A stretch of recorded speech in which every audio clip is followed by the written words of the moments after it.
Hello everyone, मैं हूं अजीत। आइए एक नई वीडियो में हम सीखते हैं पर्सन के बारे में। आज के इस वीडियो में हम जानेंगे पर्सन क्या है, काइंड्स ऑफ पर्सन, कितने प्रकार का पर्सन है, इंग्लिश के ग्रामर में how to arrange more than one person in a single sentence, किसी एक वाक्य में एक से अधिक पर्सन यदि आते हैं तो उनको हम कैसे व्यवस्थित करें उस सेंटेंस में। व्हाट इज 231, पर्सन से रिलेटेड एक बहुत ही इंपॉर्टेंट रूल है जिनके द्वारा हम पर्सन को ऑर्गेनाइज करते हैं सेंटेंस में, तो वो है 231। इसके बारे में इस वीडियो में हम जानेंगे कि ये 231 क्या है। ओके, तो चलिए इस वीडियो को हम शुरू करते हैं।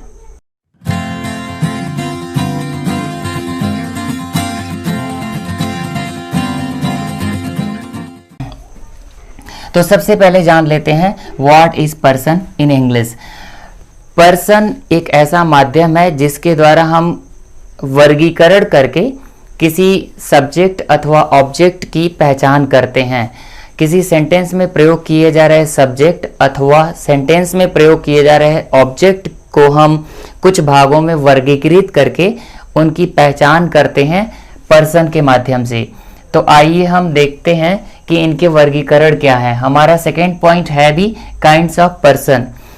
तो सेकेंड पॉइंट के अंतर्गत जो इसका वर्गीकरण है, पर्सन को मुख्य रूप से तीन भागों में वर्गीकृत किया गया है, तीन भागों में बांटा गया है, जिसमें सबसे पहले नंबर पर फर्स्ट पर्सन है। फर्स्ट पर्सन का अर्थ है the person speaking. Second person दूसरे नंबर पर है, सेकेंड पर्सन का अर्थ है द पर्सन स्पोकन टू। अभी हम इसको एक्सप्लेन करेंगे कि इनका मतलब क्या है। तीसरा नंबर है थर्ड पर्सन, और थर्ड पर्सन का मतलब है द पर्सन स्पोकन ऑफ। तो आइए समझते हैं, यदि सेंटेंस में किसी सब्जेक्ट के द्वारा कुछ बात कही जा रही है, तो यदि कुछ बात कही जा रही है तो बोला जाने वाला पर्सन जो है होता है वो कहलाता है फर्स्ट पर्सन। फॉर एग्जाम्पल, अगर मैंने बोला मैं जा रहा हूं, तो मैंने खुद बोला आई से मैं, यानी आई जो है वो फर्स्ट पर्सन होगा सेंटेंस के हिसाब से और एक्शन के हिसाब से। तो यहाँ पर आपने क्लियरली देख पाया कि यहाँ पर हमने रेड कलर की हेडिंग में लिख दिया है क्लियरली कि फर्स्ट पर्सन क्या है, द पर्सन स्पीकिंग। एक ऐसा व्यक्ति जो बोल रहा है वो कहलाता है फर्स्ट पर्सन। सेकेंड पर्सन में द पर्सन स्पोकन टू, एक व्यक्ति जिस व्यक्ति से बात कर रहा है, तो जिस व्यक्ति से आप बात कर रहे हैं वो व्यक्ति कहलाएगा सेकेंड पर्सन। तीसरे नंबर पर है third person, the person spoken of, जिस व्यक्ति के बारे में बात की जा रही है वो कहलाता है थर्ड पर्सन। तो इन तीन कैटेगरीज के अंतर्गत हम कुछ सेंटेंस में एग्जाम्पल भी देखेंगे जिससे आपको थोड़ा स्पष्ट होगा कि फर्स्ट पर्सन क्या है। अब यहाँ पर हमने एग्जाम्पल नंबर 1 लिया है, आई एम राइटिंग। यहाँ पर जो व्यक्ति कार्य कर रहा है वो खुद अपने बारे में बोल रहा है, यानी स्पीकिंग पर्सन जो होता है वो फर्स्ट पर्सन होता है। तो फर्स्ट पर्सन का एग्जाम्पल यहाँ पर हमने दिया है आई एम राइटिंग, मैं लिख रहा हूँ। जो व्यक्ति एक्शन परफॉर्म कर रहा है वो खुद बोल रहा है, तो इस तरह से जो व्यक्ति बोल रहा होगा वो फर्स्ट पर्सन कहलाएगा। सेकेंड एग्जाम्पल में आप देख रहे हैं यू आर राइटिंग, तुम लिख रहे हो, यानी हम बोल रहे हैं किसी अपने सामने वाले व्यक्ति से।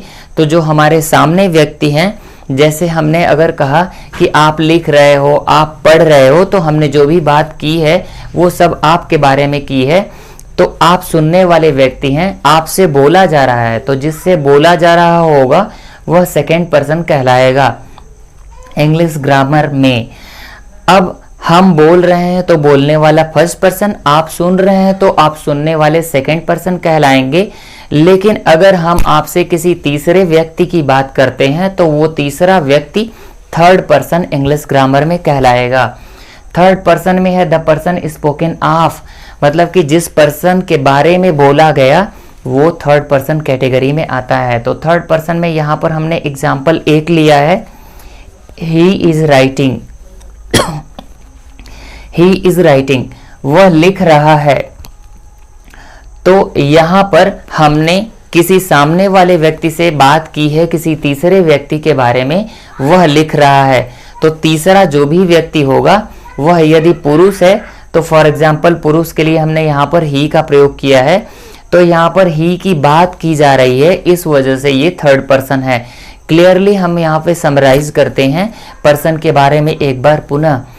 जहाँ जो व्यक्ति बोल रहा होगा वो फर्स्ट पर्सन होगा, और जिससे बोला जा रहा है यानी सुनने वाला जो आपके सामने है जिससे आप बोल रहे हैं वह सेकंड पर्सन है। और बोलने वाला व्यक्ति जिस व्यक्ति से बात कर रहा है, अगर वो किसी तीसरे के बारे में बात करता है, जैसे वो किसी तीसरे लड़के के बारे में बात कर रहा हो, अथवा किसी लड़की के बारे में बात कर रहा हो, अथवा वह किसी वस्तु के बारे में बात कर रहा हो, तो ऐसी कंडीशन में हम जिसके भी बारे में बात करेंगे वह थर्ड पर्सन कहलाएगा।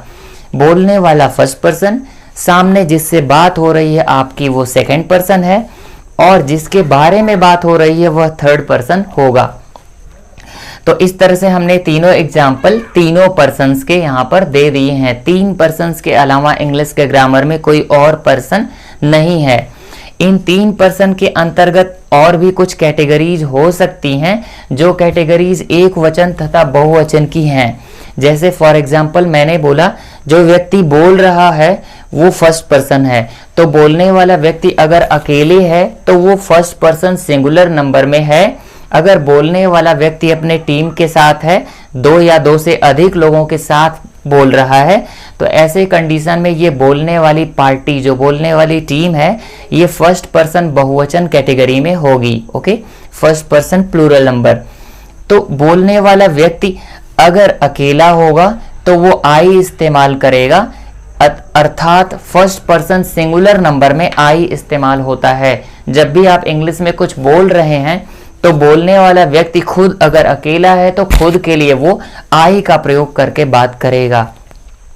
यदि बोलने वाले व्यक्ति की तरफ 2 व्यक्ति हैं अथवा 2 से अधिक व्यक्ति हैं तो ये कैटेगरी फर्स्ट पर्सन की प्लूरल नंबर के अंदर आती है। तो प्लूरल नंबर की दशा में वह वी से बात करेगा। ओके, जैसे मैं स्कूल जा रहा हूं तो I am going to school. But यदि हम ऐसी कंडीशन में है जहां पर हमारी तरफ फर्स्ट पर्सन बोलने वाले की तरफ 1 से अधिक व्यक्ति हैं, जैसे मैं हूं और मेरे साथ एक और लड़का है, हम दोनों विद्यालय जा रहे हैं, तो ऐसी दशा में हम बोलेंगे हम स्कूल जा रहे हैं। तो 2 की दशा में अथवा 2 से अधिक की दशा में फर्स्ट पर्सन जो बोल रहा है व्यक्ति वो वी इस्तेमाल करते हुए बात करेगा, we are going to school. ठीक इसी तरह से आप जिस व्यक्ति से बात कर रहे हैं, आपके सामने जो व्यक्ति है वो स्त्री है, पुरुष है, एक वचन है अर्थात सिंगुलर नंबर है या बहुवचन है, तो इन सारी कंडीशन में आपके सामने वाला जो व्यक्ति होगा जिससे आपकी बात हो रही है वो सेकंड पर्सन का यू होगा। अर्थात आप जिससे भी सामने डायरेक्ट बात करेंगे वो सामने बात करने के लिए आप उसके लिए यू शब्द का प्रयोग करेंगे। अब सेकंड पर्सन में अगर वो व्यक्ति जिससे आप बात कर रहे हैं वो अकेला होगा तो आप यू का इस्तेमाल करेंगे। अगर वह 1 से अधिक होगा तो भी आप यू का इस्तेमाल करेंगे।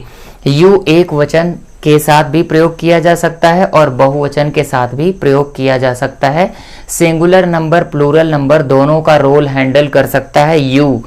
तो सेकंड पर्सन में एक्चुअली तो यू प्लूरल नंबर की प्रॉपर्टी है, बहुवचन की प्रॉपर्टी है। सिंगुलर नंबर एक वचन की प्रॉपर्टी दाऊ यूज किया जाता था पहले, बट THOU दाऊ का अर्थ तू होता है, इस वजह से वो अब प्रयोग में नहीं है और उसकी जगह पर हम यू से ही एक वचन तथा बहुवचन दोनों की जगहों पर प्रयोग करके काम चलाते हैं।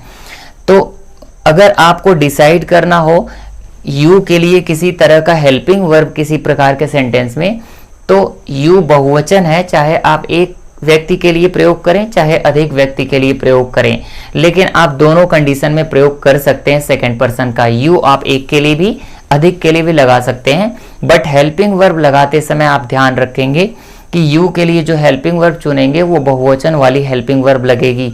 जैसे यू के साथ इज नहीं लगेगा, यू के साथ आर लगेगा।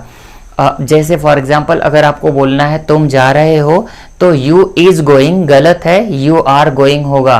तुम जा रहे थे तो यू वाज गोइंग, ये गलत है सेंटेंस। सिंगुलर नंबर की दशा में भी यू वर गोइंग बोला जाएगा। ओके, यू का हिंदी अर्थ आप और तुम दोनों होता है। तो सेकंड पर्सन के बाद हम थर्ड पर्सन को समझ लेते हैं। थर्ड पर्सन अर्थात मैं बोल रहा हूं तो मैं फर्स्ट पर्सन, मैं आपसे बोल रहा हूं तो आप सेकंड पर्सन। थर्ड पर्सन तीसरा वो होगा जिसकी हम बात आपसे कर रहे हैं। तो थर्ड पर्सन में वो वस्तु भी हो सकता है, व्यक्ति भी हो सकता है, लिविंग नॉन लिविंग कुछ भी हो सकता है।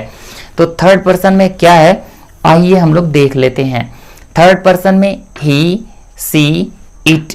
अगर वो तीसरे की बात जिसकी आप कर रहे हैं वो पुरुष है तो ही इस्तेमाल करेंगे, अगर वो स्त्री है तो सी का इस्तेमाल करेंगे। अगर वह निर्जीव कोई चीज है जैसे बुक है, टेबल है, कुछ ऐसी चीज है तो ऐसी कंडीशन में आप इट का इस्तेमाल करेंगे।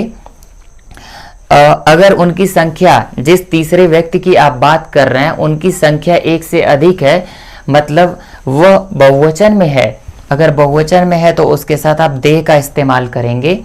और किसी प्रकार का आप नाम ले रहे हैं किसी तीसरे व्यक्ति का तो वह नाम भी थर्ड पर्सन में ही आता है। उदाहरण के लिए यदि आप कह रहे हैं कि राम कल स्कूल नहीं जाएगा तो हमने बोला फर्स्ट पर्सन, आपने सुना, आपसे बात हो रही तो आप सेकंड पर्सन, और राम कल स्कूल नहीं जाएगा तो राम तीसरा व्यक्ति है। ऐसी कंडीशन में राम जो है वो थर्ड पर्सन कहलाएगा।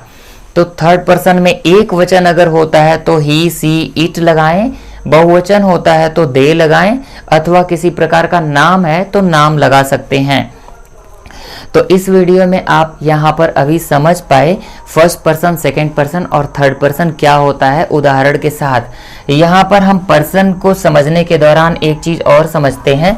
तीसरे पॉइंट में हमने दिया है how to arrange more than one person in a single sentence. यदि कभी ऐसी कंडीशन होती है जहां पर एक से अधिक पर्सन सिंगल सेंटेंस में ही आ जाते हैं, अर्थात बोलने वाला भी उसी सेंटेंस में है, सुनने वाला भी उसी सेंटेंस में है और कोई तीसरे व्यक्ति का जिक्र हो रहा है और वो भी उसी सेंटेंस में है, तो ऐसी कंडीशन में तीनों पर्सन एक ही वाक्य में हैं। तो उन तीनों पर्सन्स को हम कैसे मैनेज करें, तो उनको मैनेज करने के लिए ही ये चौथा पॉइंट है, व्हाट इज 2, 3, 1। तो 2, 3, 1 का मतलब हम समझ लेते हैं। 2 आपको हमेशा ध्यान रखना है, यदि एक से अधिक पर्सन एक सेंटेंस में, सिंगल सेंटेंस में आते हैं तो उनको हम इन्हीं ऑर्डर में अरेंज करेंगे। सबसे पहले आपको सेकंड पर्सन को लिखना होगा, उसके बाद आप थर्ड पर्सन को मेंशन करेंगे, उसके बाद आप फर्स्ट पर्सन को लास्ट में मेंशन करेंगे। यदि थर्ड पर्सन वहां पर एब्सेंट है, नहीं है, तो पहले सेकंड पर्सन और उसके बाद फर्स्ट पर्सन। और अगर फर्स्ट पर्सन सेंटेंस में नहीं है, दो पर्सन एक साथ आ रहे हैं, तो पहले सेकंड और उसके बाद थर्ड पर्सन को आप मेंशन करेंगे। तो इस 2, 3, 1 का अर्थ है कि आप कभी भी एक से अधिक की दशा में पर्सन को इन्हीं ऑर्डर में आप अरेंज करेंगे, सेकंड पर्सन, थर्ड पर्सन और तब जाकर के लास्ट में फर्स्ट पर्सन। फर्स्ट पर्सन नहीं है तो उसे छोड़ देंगे, थर्ड पर्सन नहीं है तो उसे छोड़ देंगे, और सेकंड नहीं है तो उसे छोड़ देंगे, उसे स्किप कर देंगे, और ऑर्डर आपका यही होगा। तो हमने यहाँ पर 2 उदाहरण भी दिए हुए हैं। पहला एग्जाम्पल देखिए, हमने इनकरेक्ट एक एग्जाम्पल दिया है जिससे आप क्लियरली समझ पाएं। यहाँ पर बोलने वाला व्यक्ति और जिससे बात हो रही है वो भी व्यक्ति, और जिसके बारे में बात हो रही है वो भी व्यक्ति शामिल है इस उदाहरण में। तो पहला सेंटेंस हमारा है, मैं, तुम और तुम्हारा भाई कल स्कूल नहीं जाएंगे। मैं अर्थात बोलने वाला फर्स्ट पर्सन, तुम अर्थात सुनने वाला सेकंड पर्सन, और तुम्हारा भाई अर्थात तीसरा व्यक्ति थर्ड पर्सन। तो हमने यहाँ पे एक ही सेंटेंस में तीनों पर्सन को दिखाया है। मैं, तुम और तुम्हारा भाई कल स्कूल नहीं जाएंगे। अगर वाक्य ऐसा है तो ऐसी कंडीशन में अगर आपने इसी हिंदी के आधार पर इंग्लिश में भी आई, यू एंड योर ब्रदर कर दिया है तो आपका सेंटेंस गलत होगा, क्योंकि आप हिंदी के आधार पर या first person, second person, third person को बिना किसी ऑर्डर के अगर अरेंज करते हैं सेंटेंस में तो यह सेंटेंस गलत होगा। क्योंकि ग्रामर का यह रूल है कि कभी भी एक से अधिक पर्सन एक सिंगल सेंटेंस में आते हैं तो उनको आपको हमेशा इन्हीं ऑर्डर को फॉलो करके अरेंज करना होगा, 2, 3, 1। तो हमने एक करेक्ट सेंटेंस का एग्जाम्पल भी नीचे दिखाया है। जिसमें हमने उसको अरेंज किया है हिंदी में भी और इंग्लिश में भी। तो हिंदी में आपकी मर्जी, आप कैसे भी अरेंज करें, हिंदी का रूल हिंदी के अकॉर्डिंग चलेगा। बट इंग्लिश में आपको जो भी पर्सन एडजस्ट करने हैं एक से अधिक, उनको 2, 3, 1 के ऑर्डर में ही अरेंज करना होगा। तो हमारा जो करेक्ट सेंटेंस का एग्जाम्पल है वो है, तुम, तुम्हारा भाई और मैं कल स्कूल नहीं जाऊंगा। इसमें हमने पहले सेकंड पर्सन दिखाना है, तो हम यू दिखा दें। सेकंड पर्सन जो आपके सामने है, जिससे बात हो रही है, सेकंड पर्सन के लिए हमने यू दिखा दिया है।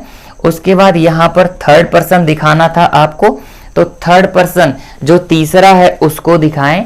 तो योर ब्रदर हमने दिखाया है सेंटेंस में, और लास्ट में फर्स्ट पर्सन यहाँ दिखाना है। 2, 3, 1 है, तो लास्ट में फर्स्ट पर्सन दिखाना है। तो हमने लास्ट में फर्स्ट पर्सन आई दिखाया है, अपने आप को, खुद जो बोलने वाला है वो फर्स्ट पर्सन है, तो वो लास्ट में आएगा सेंटेंस में। यदि वहां सेंटेंस में है तो आएगा, नहीं है तो आप इसे स्किप भी कर सकते हैं, लेकिन आपका ऑर्डर वही होगा। ओके, तो हमने इस सेंटेंस में दिखाया है, तुम, तुम्हारा भाई और मैं कल स्कूल नहीं जाऊंगा।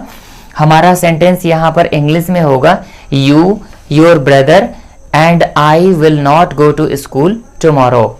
तो यहाँ पर हमारा ऑर्डर पर्सन का जो है उसके अनुसार नीचे लिखा गया सेंटेंस सही है, बट ऊपर दिया गया इनकरेक्ट एग्जाम्पल गलत है। तो इस तरह से आप भी सावधान रहेंगे। यदि आपको एक से अधिक पर्सन को अरेंज करना होगा तो आप हमारे 4th पॉइंट्स के अनुसार 2, 3, 1 का ध्यान रखेंगे। तो इस तरह से हमने यहाँ पर पर्सन के बारे में कंप्लीट जानकारी इस वीडियो में दे दी है। आगे हम कुछ और डिटेल्स लेकर के आएंगे एक नई वीडियो में।